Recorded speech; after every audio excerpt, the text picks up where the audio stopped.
I worked with the Sheriff's Department and for over 30 years until August of 2010 when I retired as a captain with the department. During my time there as what we call an operator, as a deputy in SWAT, I was involved in 3 shootings, 2 of those resulting in death. 2 of them were drug-related shootings, and then my final shooting as an operator was the Good Guys electronics store hostage takeover in 1991. Sorry for the interruption. This is Jonathan Elias again from the Good Guys in South Sacramento, where the standoff is entering its 7th hour, and it continues. In the Good Guys, it was a hostage situation with 50-plus hostages, 4 armed gunmen inside an electronics store. There were people shot inside the store by the gunman. You can see one of the gunmen on the left side. He just came through. He had a gun in his hand. He just untied one of the women, and it looks as though he is going. There it is. The door is open. The woman is outside the store. There is now fire. We just saw gunfire that was shot. That was a sniper taking out the window. I believe one of the gunmen is dead. There goes some smoke grenades. People are now coming out of the store. There's gunfire now, rapid fire inside the store. The woman in front of the store who was released is still crouched in front of the door. When we made entry through the back doors of the store into the showroom, the gunman began shooting and killing hostages. And as we came through the back door, you could hear a lot of screaming, a lot of shooting. As we got towards the front of the store, you could see that I could see hostages that weren't moving. I could see blood. Nobody was moving, and at that time I kind of thought that we had lost at least the majority of our hostages.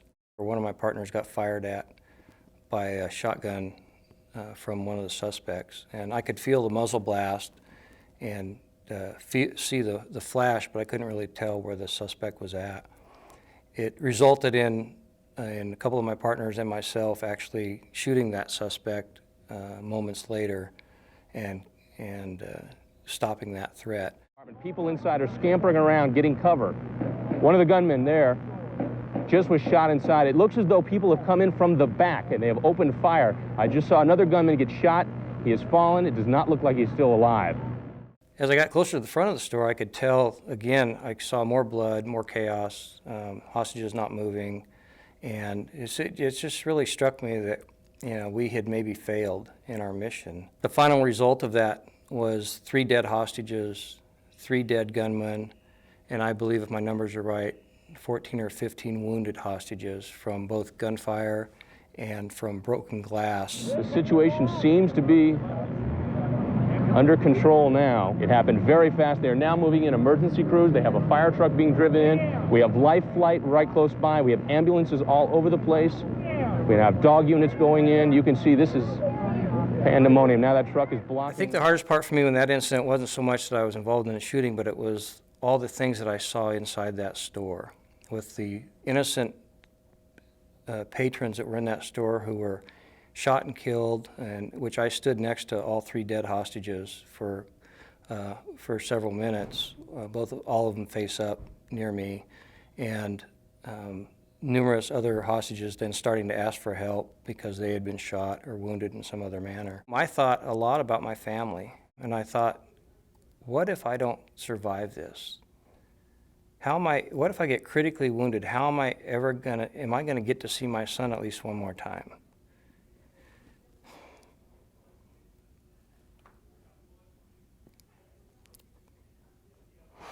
So I thought about those things.